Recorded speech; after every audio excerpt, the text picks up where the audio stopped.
ఆధ్యాత్మికత విశేషాల కోసం సబ్స్క్రైబ్ చేయండి, లైక్ చేయండి, షేర్ చేయండి. గురుదేవ దత్త ఆడియోస్. గురుదేవ దత్త ఆడియోస్. గురుదేవ దత్త ఆడియోస్. ఓం నమ శివాయ. జ్యోతిర్లింగములలో 10వదైనటువంటి త్రయంబకేశ్వర లింగం గురించి ఈరోజు మనం తెలుసుకుందాం. ముందుగా పురాణ కథను నేను ఒక చిన్న కథగా చెప్తానండి. తర్వాత గ్రంథంలో ఉన్నది చదివితే మీకు చాలా చక్కగా అర్థమవుతుంది. బ్రహ్మగిరి ప్రాంతం యందు గౌతమ మహర్షి వారి యొక్క భార్య అహల్య నివసిస్తూ ఉండేవారు. అక్కడ 100 సంవత్సరములైనా కూడా వర్షం పడదు. వర్షం పడకపోయేసరికల్లా జీవరాశి అంతా కూడా మానవులు, మునులు, పక్షులు, జంతుజాలం అంతా కూడా ఈ సర్వం అంతా జీవరాశి అంతా కూడా ఎంతో దుఃఖంతో ఉంటుంది. వారి యొక్క బాధను చూడలేక గౌతమ మహర్షి వరుణదేవుడి కోసం 6 నెలలు కఠిన తపస్సు చేస్తారు. అప్పుడు వరుణదేవుడు ప్రత్యక్షమై ఏం కావాలి అని అడిగితే, ప్రజలందరి కోసం అందరూ బాగుండాలి, అందరూ బాధలు పడుతున్నారు కాబట్టి వర్షాన్ని కురిపించు స్వామి అని చెప్పేసి గౌతమ మహర్షి వరుణదేవుడిని కోరుకుంటారు.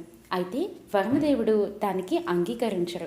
ఎందుకంటే దేవతలందరూ ఒకే మాట మీద ఉన్నారు. ఆ పరమశివుడు చెప్తేనే నేను వర్షాన్ని కురిపించాలి, వారి మాట నేను ధిక్కరించకూడదు అని చెప్పేసి వరుణదేవుడు గౌతమ మహర్షికి చెప్తారు. సరే అని గౌతమ మహర్షి, మీరు నా కోసం తపస్సు చేశారు కాబట్టి నేను మీకు ఒక సహాయం చేస్తాను అని చెప్పేసి ఒక చేతిలోతు గుంటను తవ్వమని చెబుతారు గౌతమ మహర్షికి. చెబితే గౌతమ మహర్షి అలానే గుంట తవ్వుతారు. ఆ గుంటలోకి నీళ్లు బాగా వస్తాయన్నమాట.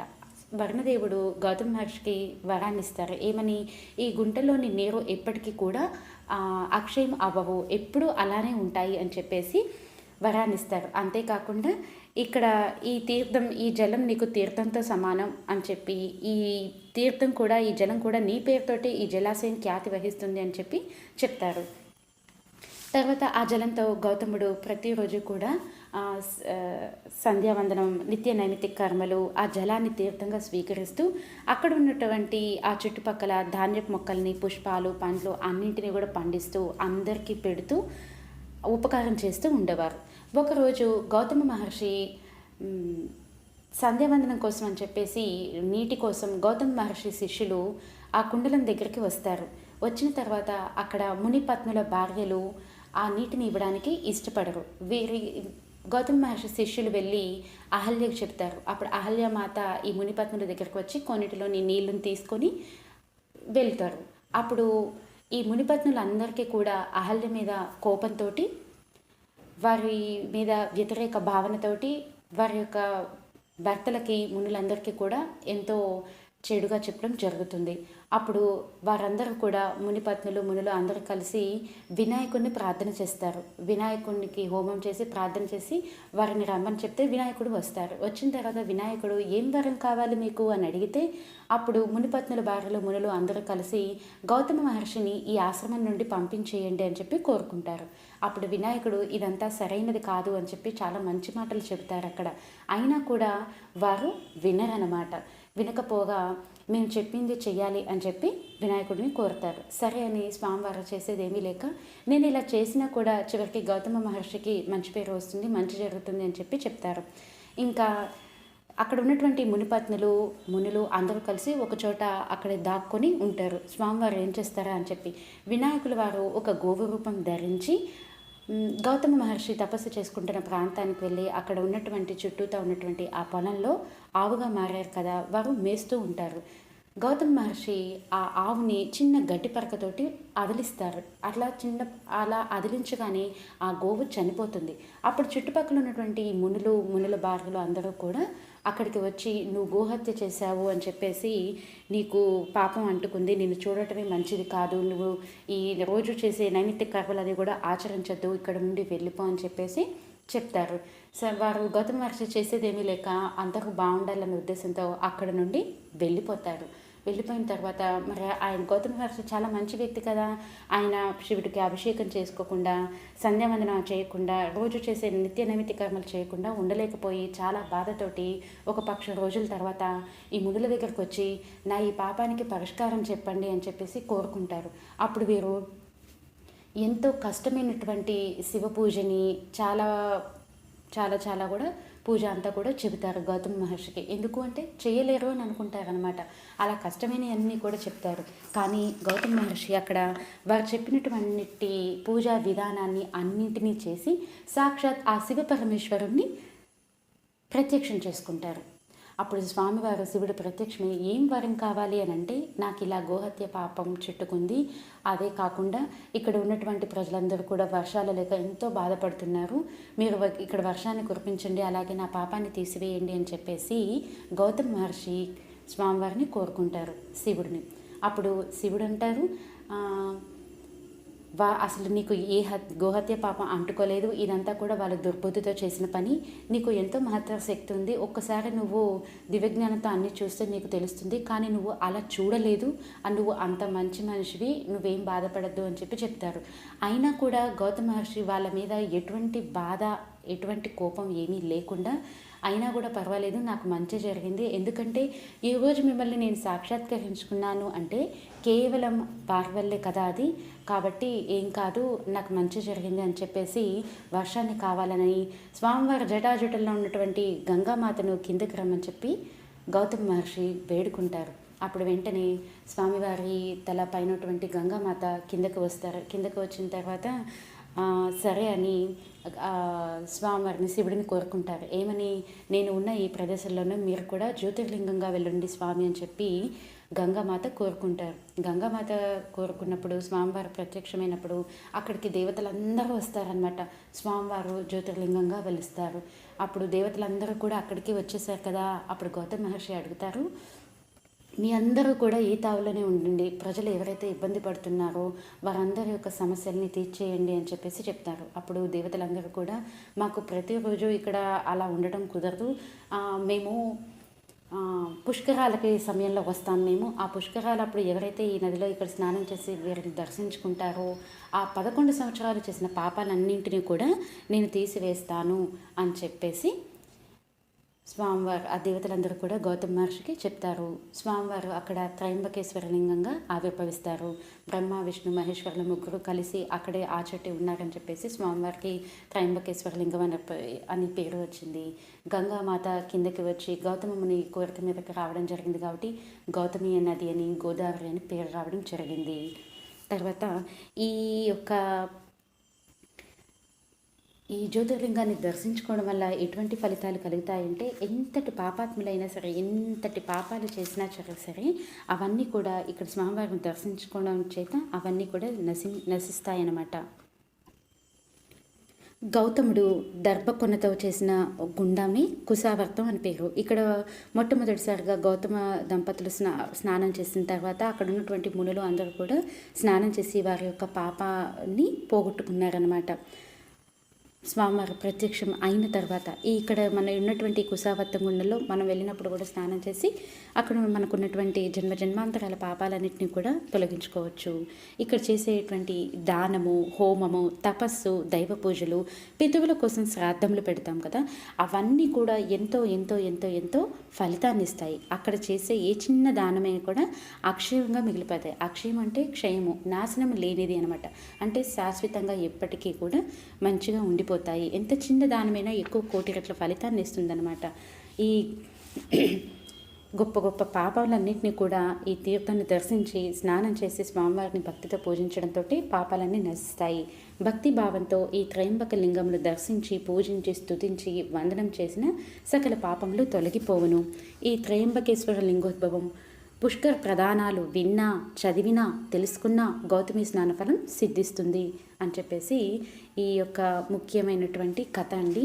ఇప్పుడు నేను పురాణ గ్రంథంలో ఉన్నటువంటిది నేను చదివితే మీకు చాలా చక్కగా అర్థమవుతుంది. వీటి గురించి చాగంటి గారు ఏమని చెప్పారు అనేది ఇంకా విశ్లేషణగా మనం తెలుసుకుందాం.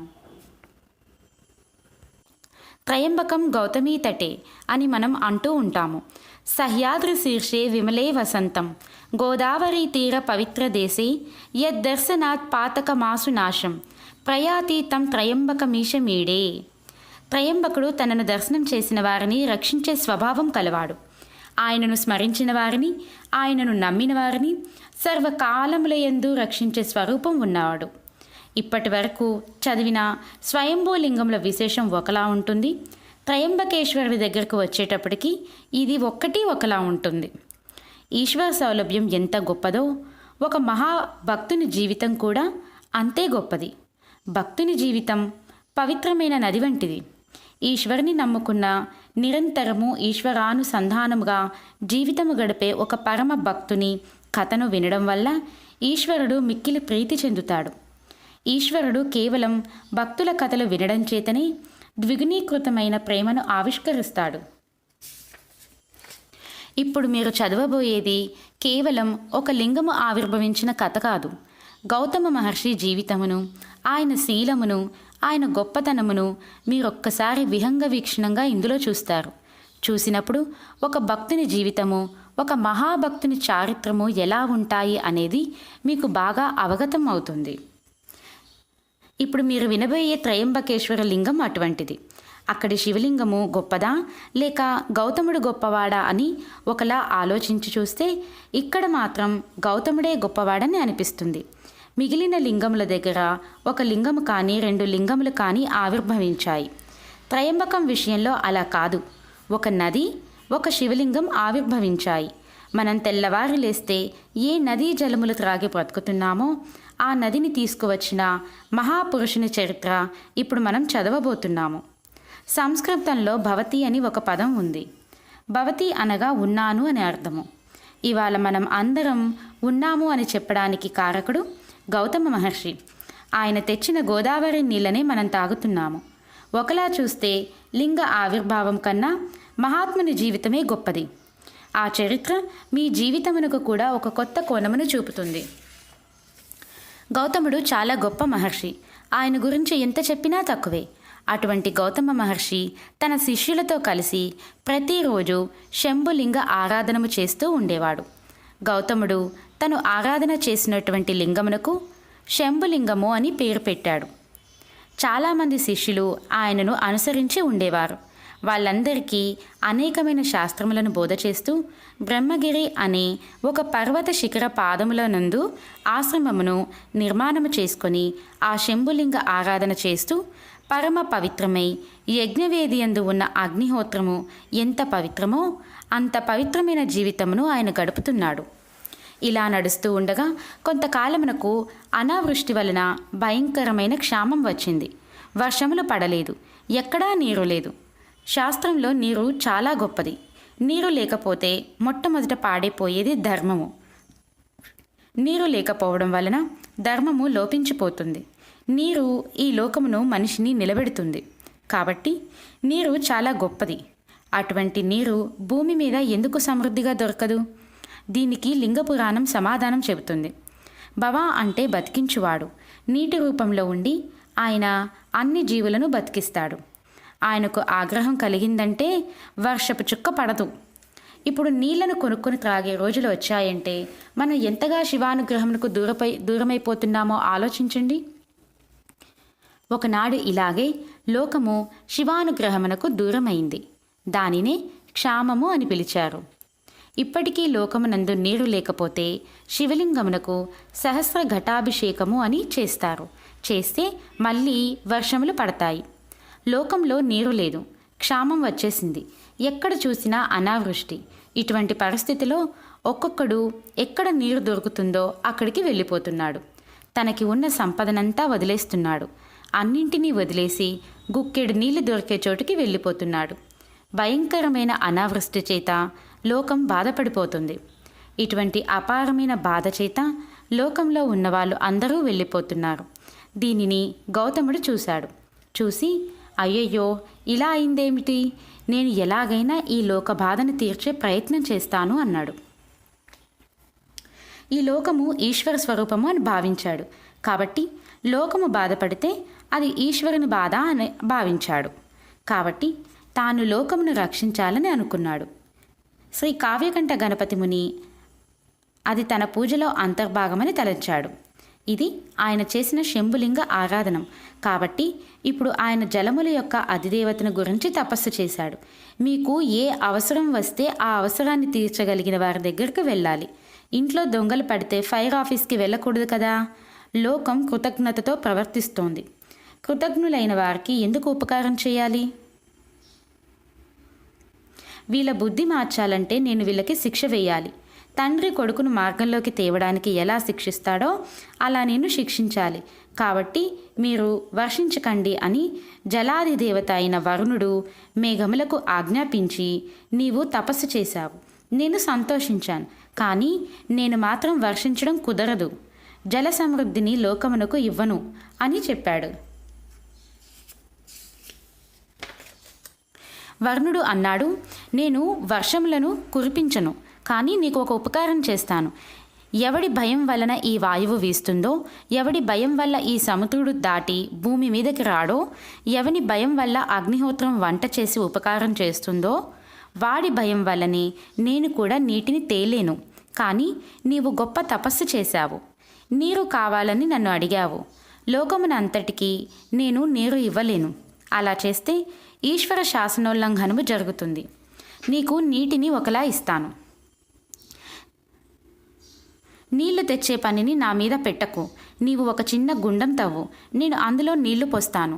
అప్పుడు నీళ్లు ఎందుకు ఇచ్చావు అని పరమశివుడు నన్ను అడగలేడు.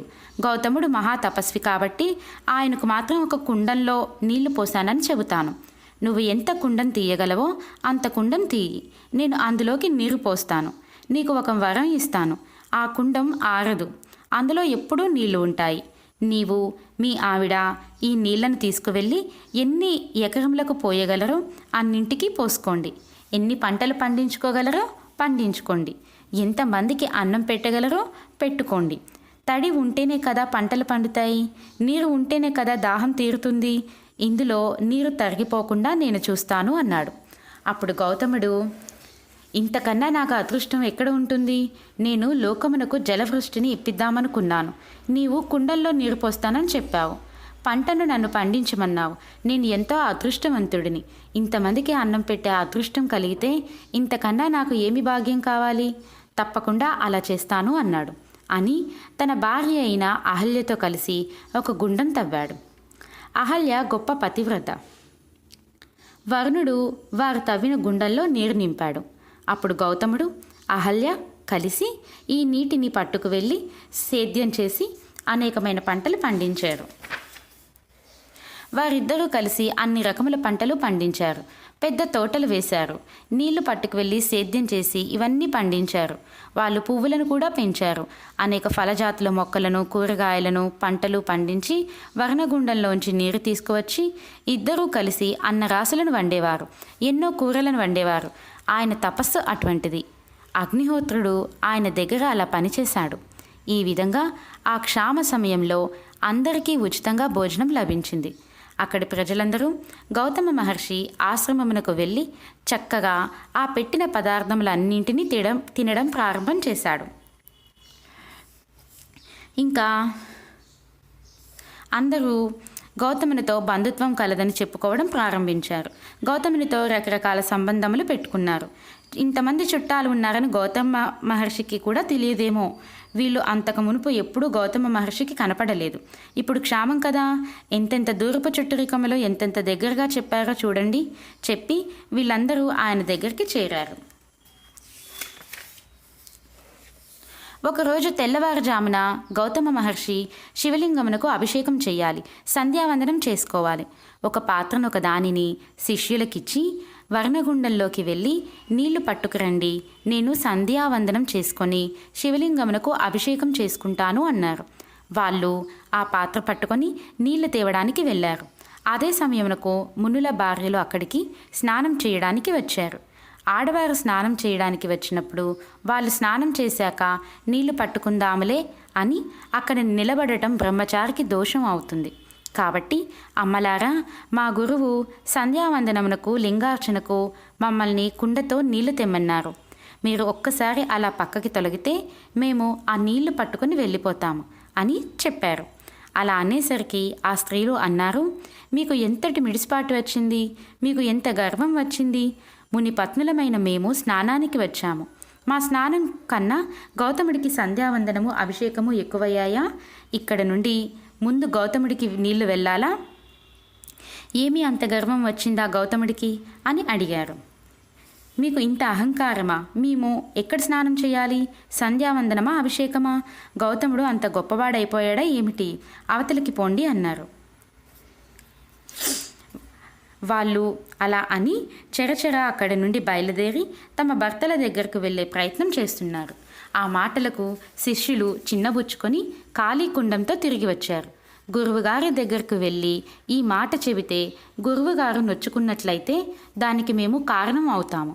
గురువుగారి దగ్గరికి వెళ్ళి అబద్ధం చెప్పినా దోషం వస్తుంది. అలాగని గురువుగారికి ఏమీ చెప్పకుండా కూర్చుంటే సంధ్యావందనముకు వేలవుతుంది. ఇప్పుడు మనం ధర్మ సంకటంలో పడ్డాము అని ఆ బ్రహ్మచారులు అనుకున్నారు. అప్పుడు వాళ్ళకి ఏమి చేయాలో అర్థం కాక బిడ్డడు నాన్నగారి దగ్గర ఏదైనా చెప్పడానికి ఇబ్బంది పడినప్పుడు అమ్మ దగ్గరికి స్వతంత్రంగా వెళ్ళినట్టు గురుపత్ని అయిన అహల్య దగ్గరకు వెళ్ళారు. వెళ్ళి, అమ్మా, గురువుగారు మమ్మల్ని నీళ్లు తెమ్మన్నారు. మేము అక్కడికి వెళితే మిగిలిన మునిపత్నులు అక్కడ స్నానములు చేస్తామంటున్నారు. మునిపత్నులు అక్కడ స్నానం చేస్తుంటే వారి స్నానములు అయ్యే వరకు మేము అక్కడ ఎలా నిలబడతాము? మేము బ్రహ్మచారులము, అలా నిలబడకూడదు. ఒక కుండెడు నీళ్లు పట్టుకొని మేము వెళ్ళిపోతాము అంటే వాళ్ళు మమ్మల్ని అనరాని మాటలన్నీ పంపించేశారు. ఇప్పుడు గురువుగారి దగ్గరకు ఖాళీ కుండంతో ఎలా వెళ్ళడమా అని బెంగ పెట్టుకున్నాము అని చెప్పారు. ఆ మాటలను విన్న అహల్య మునిపత్నులతో జగడమాడడానికి సిద్ధపడలేదు. ఆమె మహాపతివ్రత. ముందు తన భర్త సంధ్యావందనం చేసుకోవడానికి కాలం మించిపోకుండా నీళ్లు ఇచ్చేయాలి. అది భార్యాధర్మం. అప్పుడు అహల్య వెంటనే భర్తకు నీళ్లు అందచేయాలని తనొక్కతే వెళ్ళింది. అక్కడ ఆమె ఎవ్వరిని పలకరించలేదు. పలకరిస్తే వాదు జరిగి భర్తకి నీళ్లు అందించడంలో ఆలస్యం అయి ధర్మలోపం జరుగుతుంది. అందుకని ఆవిడ గబగబా కడవతో నీళ్లు ముంచుకొని వెళ్ళిపోయింది. ఆవిడ ఎవ్వరినీ ఏమీ అనలేదు. ప్రసన్నమూర్తియే వెళ్ళిపోయింది. వెంటనే వాళ్ళు, అహల్య మనల్ని చూసి ఏమీ మాట్లాడకుండా మనలను ఎంతో చులకనగా చేసి వెళ్ళిపోయింది. ఏదో నీళ్ల కోసం ఇక్కడికి వచ్చాం కాబట్టి మనను చులకన చేసి ఆమె అలా ప్రవర్తిస్తోంది, అంతే లోకం అని దెప్పిపొడిచారు. ఇప్పుడు ఇందులోంచి రాగాలు, పెడబొబ్బలు బయలుదేరాయి. వాళ్ళలో అక్కసు బయలుదేరింది. అవతల వారిలో ఉన్న నడవడిని గౌరవించలేనివాడు ఆయన ధార్మిక జీవనమును మెచ్చుకోలేడు. సరికదా అక్కసు పెంచుకుంటాడు. అప్పుడు వాళ్ళు గబగబా వెళ్ళి, మా మొగుళ్ళు దేవరి కొట్టు వాళ్ళ, మా భర్తలు ఒక్కళ్ళు పెడితే అంగలారుస్తూ తినేవాళ్ళు అనుకుంటున్నారా, ఒకళ్ళు పెడితే అంగలారుస్తూ తినేవాళ్ళు అనుకుంటున్నారా అని ఈ మాట వెళ్ళి భర్తలను అడిగారు. నిజంగా వాళ్ళు ఆ స్థితిలోనే ఉన్నారు. కానీ భార్యలు అడిగేసరికి వాళ్ళకి కష్టం వచ్చింది. పైగా అక్కడ సామూహిక రోదన కార్యక్రమం ఒకదానిని సిద్ధం చేశారు. ఏడవడం అండి. అందరూ కలిసి ఏడ్చారు. ఏడుస్తూ వీళ్ళు అలా మాట్లాడేసరికి వాళ్ళకి మహా కోపం వచ్చేసింది. వెంటనే వీళ్ళు గణపతి హోమం మొదలుపెట్టారు. ఎంత చిత్రమో చూడండి లోకంలో. పోనీ వీళ్ళకైనా బుద్ధి ఉండాలి కదా. చెప్పుడు మాటలు విని వెంటనే చర్య తీసుకునే వారి జీవితంలో ఇలానే ఉంటాయి. ఇంత మునులైతే మాత్రం ఎవరికి కావాలి? అంటే భార్య చెప్పిన దాంట్లో ఏది నిజమో అబద్ధమో తెలుసుకోకుండా భార్య ఏడ్చింది అని చెప్పేసి వారు వెంటనే కోపంతో విఘ్నేశ్వరుని ప్రార్థించారంటండి. గణపతి హోమం మొదలుపెట్టారు. వాళ్ళు విఘ్నేశ్వరుని ఉద్దేశించి దంతి మకము అనే మకము ఒకటి చేశారు. వీళ్ళు చేసినటువంటి మకమునకు తృప్తి పొందిన గణపతి యజ్ఞగుండంలోంచి ఆవిర్భవించాడు. దేని కొరకు మీరు ఇంత కష్టపడి ఇంత గొప్ప మకం చేశారు? నేను మీకు ఏం చేసి పెట్టాలి అని అడిగారు. అప్పుడు వాళ్ళు, ఏమీ లేదు, గౌతముడు పొగరెక్కి ఉన్నాడు కాబట్టి ఈ ఆశ్రమంలోంచి గౌతముడు తరమబడేట్టుగా నీవు ఏదో ఒక పథకం చేసి మమ్మల్ని రక్షించాలి అన్నారు. అప్పుడు విఘ్నేశ్వరుడు అన్నాడు, ఇది మీరు అడగవలసిన మాట కాదు. ఒకనాడు మీకు తాగడానికి నీళ్లు లేక, తినడానికి అన్నం లేకపోతే మీ భార్యలతో, మీ బిడ్డలతో, మీ శిష్యులతో ఇక్కడకు వస్తే మీరు అంత కష్టపడుతున్నారని ఆ భార్యాభర్తలు ఇద్దరూ కలిసి పండించి వండి మీకు వడ్డించి అన్నం పెడుతుంటే ఆ గుండంలో నీళ్లు ఆయన పేరు మీద తడి ఆరకుండా పుడుతుంటే ఆయనను ఈ ఆశ్రమం నుండి తరిమి క్షామంలోకి తోసి మీరు సుఖములను అనుభవిద్దామని అనుకుంటున్నారా? ఇది ఎంత కృతజ్ఞత! దానికి నా కోసం మకం చేశారా? నేను అటువంటి పని మీకు చేసి పెట్టాలా? ఇలాంటి కోరిక ఎలా అడిగారు? ఇలాంటి కోరిక మీరు కోరకూడదు. అపకారికి అపకారమే చెయ్యకూడదు. అటువంటప్పుడు ఉపకారికి అపకారం చేస్తారా? అలా చేస్తే మీరు లోకంలో నశించిపోతారు. తప్పు, ఇలా చేయకూడదు, ఇది కృతజ్ఞత అని మీలో ఒక్కడికైనా ఆలోచన రాలేదా? లోకంలో మంచివాడు ఎప్పటికీ చెడ్డవాడు కాలేదు. అవతలివాడు తనని ఇబ్బంది పెడుతున్నా ఓర్పు వహించి ఉంటాడు. అవతలి వారిని బాధ పెట్టే పనిని తాను చేయడు. చెడ్డవాడు యువతల ఆయన ఎంత మంచివాడైనా ఆయనలోని మంచి గుణములను చూసి ఆయనను బాధ పెట్టకూడదు అని అనుకోడు. లోకంలో మనుషుల స్వభావం ఇలానే ఉంటుంది. చెడ్డవాడు అవతలి వానిలో ఎంత మంచి ఉన్నా చూడలేడు. మంచివాడు అవతలివాడు ఎంత చెడ్డవాడైనా వాడు పాడవ్వాలని కోరడు. కుక్క ఆవు అవ్వలేదు, ఆవు కుక్క అవ్వలేదు. ఇది బ్రహ్మశాసనము అన్నాడు. సనాతన ధర్మనిష్టను ఎలా తీసుకువస్తున్నారో చూడండి. భగవంతుని నమ్మినవాడు, ఓర్మితో ప్రవర్తించినవాడు చెడిపోడు. మీకు ఇటువంటి కథలు ధైర్యమును నేర్పుతాయి. ఎవడో ఏదో మీకు చిన్న అపకారం చేశాడని మీరు అస్తమానం అదే చూసి బెంగ పెట్టుకునే అవసరం ఉండకూడదు. అప్పుడు వాళ్ళు అన్నారు, నీ దగ్గర నీతులు వినడానికి మేము ఈ మకము చెయ్యలేదు. మా కోరిక ఒక్కటే, గౌతముడు ఈ ఆశ్రమం నుండి తరమబడాలి. అటువంటి కారణమును నీవు సృష్టించాలి. నీవు అటువంటిది సృష్టిస్తే నీవు మేము చేసిన మకమునకు ఫలితం ఇచ్చినట్టు అవుతుంది. కాని నాడు నీవు కృతజ్ఞుడవు అయిపోయినట్టు మేము భావిస్తాము అన్నారు. అప్పుడు విఘ్నేశ్వరుడు, మీరు చేసిన మకమునకు నేను ప్రీతి చెందాను. నేను తప్పకుండా మీ కోరిక తీరుస్తాను. కానీ చేసిన కృతజ్ఞ కార్యం వల్ల మీరు పాడైపోతారు. తన ఉపాసన యందు భంగం లేకుండా నడిచి వెళ్ళిపోయినటువంటి గౌతముడు సర్వోత్కృష్టమైన కీర్తిని పొందుతాడు. దీనిని మీ మనస్సులో పెట్టుకోండి. మీ కోరిక తీర్చడంలో నాకు అభ్యంతరం లేదు అన్నాడు. ఒక వృద్ధ గోవు ఆయన కష్టపడి వేసిన ఆ పళ్ళు ఆకుకూరలు ఉన్న చోటికి వచ్చి తినేస్తోంది. గణపతి ఆ వృద్ధ గోవు రూపంలో వచ్చాడు. మునుల కోరికను తీర్చడానికి గాను గౌతముడిని ఆ ఆశ్రమం నుండి తరమబడేటట్లు చేయాలి. ఈశ్వరుడు కూడా ఏ రకంగా కోరినా లొంగుతాడు. అందులో గురువులలో నిషిద్ధ గురువు అని ఒకడుంటాడు. వామాచారం నేర్పేవాళ్ళు, తప్పుడు విధానంలో ఈశ్వరార్చన చేసేవాళ్ళు కూడా గురువులే. కానీ ఆ గురువులను ఆశ్రయించవద్దని శాస్త్రం చెప్పింది. సూచక గురువు, వాచక గురువు, బోధక గురువు, పరమ గురువు, నిషిద్ధ గురువు అని గురువులు 5. బక్క ఆవు మేస్తుంటే ఆవును గట్టిగా కర్రతో కొట్టినా చేత్తో కొట్టినా గోమోదక దోషం వస్తుందని మహానుభావుడు గౌతముడు ఒక ఎండిపోయిన సన్నటి గడ్డపరక తీసుకొని ఆవు మీద పడేసి హ హ అన్నాడు. ఈ గడ్డి పరక పడగానే ఆవు భూమికి సమాంతరంగా పడిపోయి గుడ్లు తేలేసి చచ్చిపోయింది. ఇప్పుడు గౌతముడు ఆశ్రమంలోకి వెళ్ళిపోవచ్చు, కానీ వెళ్ళలేదు. ఆయన గుండెలు బాదుకొని ఏడ్చాడు. ఈ ఆవు నేను విసిరిన గడ్డిపోచుకే చచ్చిపోయింది, నాకు గోహత్యా దోషం వచ్చింది అని ఏడుస్తున్నాడు. ఆయన ప్రాయశ్చిత్తం కోసం వెంపర్లాడటం లేదు. చూస్తూ చూస్తూ ఒక ఆవును చంపేశానని ఏడ్చాడు. అక్కడికి ఆయన భార్య అహల్య, ఆయన శిష్యులు వచ్చి ఏడుస్తున్నారు. అక్కడికి మునులు మునిపత్నులు వచ్చారు. తమ కార్యము సిద్ధించబోతున్నందుకు ఆ దృశ్యమును చూసి ఎంతో సంతోషపడ్డారు.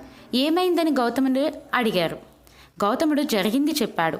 అప్పుడు వారు, చీ దుర్మార్గుడా, ఆవును చంపిన నీ ముఖం చూస్తే మహాపాతకములు వస్తాయి. ఇప్పుడు మేము నీ ముఖం చూడకూడదు. నీవు నీ భార్యను, బిడ్డలను, నీ శిష్యులను తీసుకొని ఈ ఆశ్రమం వదిలి దూరంగా ఎక్కడికైనా పో అన్నారు. నువ్వు గోహత్య చేసిన వాడివి. ఇక్కడ నీవు ఉంటే మేము ఉండము. నీలాంటి గోహత్య చేసినవాడు ఉన్న చోట దేవతలు, పితృదేవతలు హవిస్సులు పుచ్చుకోరు. అగ్ని కార్యం పనికిరాదు, మాకు పాపం వస్తుంది. కాబట్టి అగ్ని, పితృదేవతల హవ్య కవ్యములను పుచ్చుకోరు. వెంటనే నీ కుటుంబంను తీసుకొని ఎక్కడికైనా పో అన్నారు. అంతేకాకుండా, ఓ గౌతమ, నీవు వెళ్ళిపోదామనుకుంటున్నావేమో.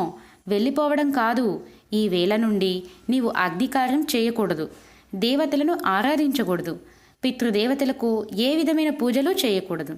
గోహత్య చేసిన నీలాంటి దుర్మార్గుడు పూజ చేస్తే భగవంతుడు నొచ్చుకుంటాడు. నీవు చేసే పాపపు పనుల వలన భూమికి భారం ఎక్కువైపోతుంది. ఒక పాపం మీద ఇంకొక పాపం చేద్దామని అనుకుంటున్నావేమో, అదేమీ కుదరదు. నువ్వు దూరంగా ఎక్కడికైనా పో, అంతే అన్నారు. గౌతముని ప్రాణం ఈశ్వరార్చన. ఆయన భగవంతుని అర్చించకుండా, భగవంతుణ్ణి అభిషేకించకుండా, అగ్నికార్యం చేయకుండా, సంధ్యావందనం చేసుకోకుండా ఉండలేడు. అటువంటి వాడిని ఏమీ చేయవద్దని చెప్పారు. మరో రకంగా చెప్పాలంటే వాళ్ళు ఆయనను మాటలతో చంపేశారు.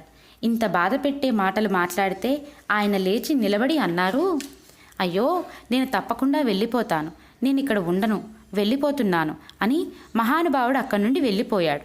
అక్కడ నుండి బయలుదేరిన వాడు 1 నెల రోజుల పాటు అక్కడక్కడా తిరిగాడు. ఎంతో దుఃఖమును అనుభవించాడు. ఇందులో ఏదైనా కుట్ర ఉన్నదా అని ఆయన ఆలోచించలేదు. అసలు ఒకడి గురించి తప్పుగా ఆలోచించడం ఆయనకు చేత కాదు. గోవు కుక్క కాదు, కుక్క గోవు కాదు. ఆ గౌతముడిది ఎంత గొప్ప స్థితో చూడండి. ఆయన అంతర్ముఖుడై చూడలేదు. ఆయన చూస్తే వీళ్ళ బతుకులు బయటపడి ఉండేవి. 1 నెల రోజులు గడిచిన తర్వాత చాలా వాడిపోయిన వదనముతో దుమ్ము కొట్టుకొనిన వాడై దూరంగా నిలబడి తన శిష్యులతో ఒకరి చేత, ఒక్కసారి నా కోసం ఆ మునులను రమ్మనండి అని కబురు చేశాడు. అక్కడ వీళ్ళు చక్కగా అక్కడి పువ్వులు పెట్టుకుంటూ నీళ్లు తాగుతూ కాయలు పండ్లు తింటూ కూర్చుని ఉన్నారు. ఆయన వచ్చి పిలిస్తే ఈ మునులు బయటకు వెళ్ళారు. ఆయన వచ్చి, నేను చాలా దోషం చేశాను, నిజమే, ఆవుని చంపేశాను, కానీ పూజలు చేయకుండా ఇలా ఎన్నాళ్ళు కూర్చోను? నా మనస్సు ఊరలడిల్లడం లేదు. ఏదైనా ప్రాయశ్చిత్తం ఉంటే చెప్పండి, నేను అది చేసుకొని మరలా నా జీవితమును ఈశ్వరాభిముఖం చేసుకుంటాను అన్నాడు. ఆయనకు భగవంతుడు కావాలి. ఇంకొకటి ఆయనకు తెలియదు. నిజమునకు ఆయనకు తెలియని విషయంలో వీళ్ళు చెప్పగలరా? ఆయన ఇంకా ఇంకా మెట్లు దిగి వినయమునకు వెళుతున్నారు, వీళ్ళు ఇంకా ఇంకా మెట్లెక్కి అహంకారమునకు వెళుతున్నారు. అప్పుడు వీళ్ళన్నారు, అయితే చెబుతాం విను, ఈ భూమండలమునంతటినీ 3 మార్లు ప్రదక్షిణం చెయ్యి. అలా ప్రదక్షిణం చేస్తున్నప్పుడు అడుగు తీసి అడుగు వేసినప్పుడల్లా ఒక గోవును చంపిన పాతకుణ్ణి నేనే అని చెబుతూ భూమికి 3 మాటలు ప్రదక్షిణం చెయ్యి. అప్పుడు నీకు ఆ ఆవును చంపిన పాపం పోతుంది అని చెప్పారు. వాళ్ళకి ఈయన మీద ఎంతో కక్ష చూడండి. 3 మాటలు ప్రదక్షిణం చేసి వచ్చిన తర్వాత చాంద్రాయన వ్రతం చెయ్యి అన్నారు. తర్వాత 101 మార్లు ఈ బ్రహ్మగిరికి ప్రదక్షిణం చెయ్యి. తర్వాత 1,000,000 మృన్మయ లింగమును తీసుకుని రా. వాటినన్నింటినీ నీవే చేసుకోవాలి, పార్థివలింగాలండి. ఆ 1,000,000 లింగములకు అర్చన చెయ్యి. నీ క్రతువు చూడటానికి చాలామంది వచ్చి నీ క్రతువు గురించి అడుగుతారు.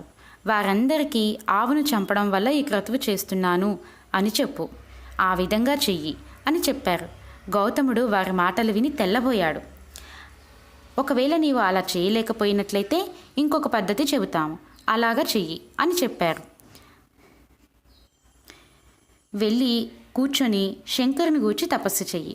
శంకరుడు ప్రత్యక్షమైన తర్వాత గంగని ఇమ్మని అడుగు. ఇంతకు పూర్వం వారణాసి దగ్గర ఒక గంగ ప్రవహిస్తోంది, ఇంకొక గంగను ఇటు తీసుకురా. వెళ్ళి ఎక్కడ ఆవును చంపావో ఆ గంగను అటువైపు నుంచి ప్రవహింపచెయ్యి. చేసిన తర్వాత అఘమర్షణ వ్రతం అనే ఒక వ్రతం చెయ్యి. మళ్ళీ 1,000,000 లింగములు పెట్టు, వాటికి అర్చన చెయ్యి. ఇవన్నీ చేస్తే నీ పాపం పోతుందని మేము అనుకుంటున్నాము, మొదలుపెట్టి అలా చెయ్యి అన్నారు. ఇంకా మరల గౌతముడు ఆశ్రమంలోకి తిరిగి రాకుండా ఉండే విధంగా ఉపదేశం చేశారు. గౌతమ మహర్షి పెద్దలు చెప్పారు కదా, వారి మాట విందాము అని అనుకున్నాడు. శరీరంతో తిరిగితే ఏం వచ్చింది? పాపాత్ముడని అంటే పాపం పోదు. ఈశ్వరుని అనుగ్రహంతో పాపం పోవాలి. అందుకని ఈశ్వరానుగ్రహమునకు నోచుకుంటాను అన్నాడు. అని ఆయన వెళ్ళి అద్భుతమైన తపస్సును ప్రారంభం చేశాడు. ఒక పార్థివ లింగమును చేసుకొని దాని దగ్గర కూర్చొని పంచాక్షరి మహామంత్రమును తదేక నిష్ఠతో శివుణ్ణి ఆరాధన చేశాడు. అలా తపస్సు చేయగా శంకరుడు ప్రత్యక్షం అయ్యాడు. ప్రత్యక్షం అయ్యి, నాయనా, ఎందుకు ఇంత గొప్ప తపస్సు చేశావు అన్నాడు. అనగానే కన్నులు నీరు కారుస్తూ గౌతముడు అన్నాడు, ఈశ్వర, మీకు తెలియనిది ఏముంటుంది? నేను ఒక ఆవును చంపి మహాపాపం చేశాను. నేను చేసిన గోహత్య పాపమును నా నుంచి తీసివేసి నేను పాపాత్ముడను కానన్న స్థితిని నాకు కల్పించవలసినది అని ప్రార్థించాడు. శంకరుడు ఒక నవ్వు నవ్వి అన్నాడు, అయ్యో పిచ్చివాడా, ఇంత తపస్సు చేసి పాపమును తీయమని అడుగుతున్నావా? నీకు పాపం ఉన్నదని అనుకుంటున్నావా? అసలు నీకు పాపం లేదు. నీవు గోహత్య చేశావని చెప్పిన వాళ్ళు దుర్మార్గులు. నీ మనస్సు పాడు చేయడానికి వాళ్ళు అలా చెప్పారు. నాయనా, నీకు పాపం లేదు. జగత్తులో ఎవడైనా గౌతమ మహర్షి అన్న పేరు పలికినా, గౌతమ మహర్షిని చూసినా వాడి పాపములు పోతాయి. నీవు అంతటి పుణ్యాత్ముడవు. నిన్ను చూడటానికి నేను వచ్చాను అన్నాడు. నిన్ను ఇలా కష్టపెట్టి నీవు గోహత్య చేశావని చెప్పి నిన్ను బాధలు పెట్టినవారు ఎటువంటి వారో తెలుసా? ఆవును చంపిన వాళ్ళు. అలాంటి పని చేయమని వాళ్ళు విఘ్నేశ్వరుని అడిగారు. వాళ్ళు నీవు చేసిన ఉపకారమును మర్చిపోయిన కృతజ్ఞులు. వాళ్ళు గురుద్రోహులు. నీవు గురువువి, వాళ్ళు నీకు ద్రోహం చేశారు. వాళ్ళు ధర్మం విడిచిపెట్టారు. వాళ్ళు కుత్సిత బుద్ధి ఉన్నవాళ్ళు. వాళ్ళు మహాఘాతకం చేసేవారు. వాళ్ళు అసలు తలుచుకోకూడదని వాళ్ళని అసలు తలుచుకోకూడని వారు. వాళ్ళకి మనసులో అసలు స్థానం ఇవ్వకూడదు. ఇంత భక్తుడమైన నీ మనస్సును వారు పాడు చేశారు. దీనికి నాకింత కోపం వచ్చింది. గౌతమ, ఈ ద్రోహం ఎవరు చేశారో నేను చెప్పాలా? నీవు గొప్ప తపశ్శక్తివి, నడిచి వెళుతున్న అగ్నిహోత్రమవు. నీవు ఒక్కసారి అంతర్ముఖుడవైతే సమస్తం తెలుస్తోంది. నీవు కనీసం అనుమానించలేదు. నీవు ఒక్కసారి అంతర్ముఖుడవై చూడు అని చెప్పాడు. మీరు చరిత్రలో ఎక్కడైనా శివుడు వరం ఇవ్వడం చూశారు, కానీ ఇంత బెంగ పెట్టుకుపోయి, ఇంత బాధపడిపోయి నచ్చ చెప్పి అంతర్ముఖుడవై చూడమని శంకరుడు చెప్పిన సందర్భం ఎక్కడా కనిపించదు. అది గౌతముడికి మాత్రమే చెల్లింది. ఆయన ఎంతటి మహానుభావుడో ఆయన గురించి చెప్పుకుంటే మనం ధన్యులం అవుతాము. గౌతముడు ఒక్కసారి అంతర్ముఖుడే చూశాడు. సత్యం తెలిసిపోయింది. ఆయనకు ఈ పని ఎవరు చేశారో అర్థమైపోయింది. వెంటనే ఆయన కళ్ళు తెరిచి శంకరుడిని చూసి, ఆహా పరమేశ్వర, వాళ్ళు నాకు ఎంతో ఉపకారం చేశారు. వాళ్ళు నన్ను ఇలా తిట్టకపోతే నిన్ను ఇలా తపస్సు చేసి ప్రత్యక్షం చేసుకునేవాడిని కాదు. నిన్ను చూడాలని, నా పాపం పోవాలని ఎంతో మనసు పెట్టి ఎంతో కఠోరంగా తపస్సు చేశాను. అవతలి వాడిలో చెడు చూడటం మంచివానికి చేత కాదు. వాళ్ళు నాకు ఎంతో ఉపకారం చేశారు. వాళ్ళ వల్లనే కదా స్వామి నాకు నీ దర్శనం అయింది. పరమేశ్వర, నేను వాళ్ళకి రుణపడిపోయాను అన్నాడు. తర్వాత శివుడు, గౌతమ, నీ పాపములను తీసివేయమని అడిగావు, కానీ అసలు నీవు ఏ పాపమును చేయలేదు. నా గురించి ఎంతో గొప్ప తపస్సు చేశావు, కాబట్టి ఏదైనా వరం కోరుకో ఇస్తాను అన్నాడు. అప్పుడు గౌతముడు, స్వామి, మీరు నిజంగా నన్ను కాని అనుగ్రహించాలనుకుంటే ఒక్కసారి మీ జటాజూటంలో ఉన్న గంగను విడిచిపెట్టండి. నేను ఆంధ్రదేశములకు తీసుకువెళతాను అన్నాడు. అనగానే గబాలున గంగ స్త్రీ రూపంలో పైనుండి కిందకి దూకి తల్లి తెల్లటి వస్త్రములతో నిలబడింది. గౌతమునికి గంగా దర్శనం అయింది. వెంటనే ఆయన తమ 2 చేతులను ముకలించి, అమ్మా, శంకరుని రాణి, తామర పువ్వులాంటి కన్నులున్న దాన, లోకములనన్నింటినీ రక్షించేదాన, పాపములు కడిగేదాన, నన్ను నిర్మలుడిని చెయ్యి తల్లి అన్నాడు. ఇంకా గంగలో స్నానం చేసి తను నిర్మలత్వం పొందాలనే ఆయన కోరుకుంటున్నాడు. అంటే ఆ తల్లి అంది, నీవు కోరుకున్నట్లుగా ఇక్కడ ఒక్కసారి నేను ఆగుతాను. నీటి రూపంలో నీ తల మీద పడతాను. అప్పుడు నీవు గంగా స్నానం చేసినవాడు అవుతావు. నీవు నిర్మలుడు అయిపోయినట్టే. నీకు అభిషేకం అవుతుంది. నేను వెంటనే శివుని తల మీదకు వెళ్ళిపోతాను. ఇంకొకసారి భూమి మీద ప్రవహించను. ఒక్కసారి ప్రవహించినందుకు ఎంతమంది వచ్చి స్నానములు చేసి పాపములు వదులుతున్నారో చూస్తున్నాను. మళ్ళీ శివుని తల మీదకు వెళ్ళిపోతాను అంది. అప్పుడు గౌతముడు, అమ్మా, నేను అది కాదు కదా అడిగింది. లోకం అంతా సుభిక్షం కావాలి. నీకు ప్రవహించాలని కదా తల్లి నేను కోరింది అన్నాడు. అప్పుడు గంగ శంకరుని వంక చూసి, స్వామి, గౌతముడు నన్ను ప్రవహించమని అడుగుతున్నాడు. ఆయన కోరిక ప్రకారం నేను ప్రవహిస్తాను. మీరు లింగ రూపంలో ఇక్కడ వెలయండి. నేను ప్రవహించి వెళతాను. 33 కోట్ల మంది దేవతలు కూడా నా ప్రవాహం ఎటు వెళుతుందో అటు ఉండాలి అంది. అంటే శివుడు, తప్పకుండా అలాగే ఇక్కడ లింగ రూపంలో వెలుస్తాను గంగా అన్నాడు. అప్పుడు దేవతలంతా వచ్చి, అమ్మా, మాకు మాత్రం కొంత వెసులుబాటు ఇవ్వు. మేము ఏడాదికి ఒక మారు వచ్చి ఇక్కడ కూర్చుంటాము. పుష్కరములు వచ్చినప్పుడు ఏడాది అంతా ఉంటాము. 365 రోజులు ఇక్కడే ఉండమని మాకు నియమం పెట్టక తల్లి. అందరి బదులు మహానుభావుడు పరమశివుడు లింగ రూపంలో ఉంటున్నాడు కదా, దయచేసి మమ్మల్ని వదిలేయి అని గంగామాతను ప్రార్థించారు. అప్పుడు గంగా, సరే, పుష్కరములలో వచ్చి ఏడాది ఉండండి. సముద్రమునకు ఒకరోజు వచ్చి ఈ తటంలో కూర్చోండి అంది. దేవతలందరూ అలాగే కూర్చుంటామని చెప్పారు. గౌతముని మీద వెళుతున్న గంగపాయ కనుక దీనిని గౌతమి అని పిలుస్తారు. ఇప్పుడు స్వామి త్రయంబకుడు అన్న పేరుతో అక్కడ వెలిశాడు. మిగిలిన శివలింగములు ఒక్కదానికి ఒక్కొక్క పేరు ఉంది. ఇక్కడ వెలిసిన శివలింగమునకు త్రయంబకలింగము అని పేరు. ఇది పరమశివుని అపారమైన కారుణ్యమునకు సౌలభ్యమును తెలియచేస్తుంది.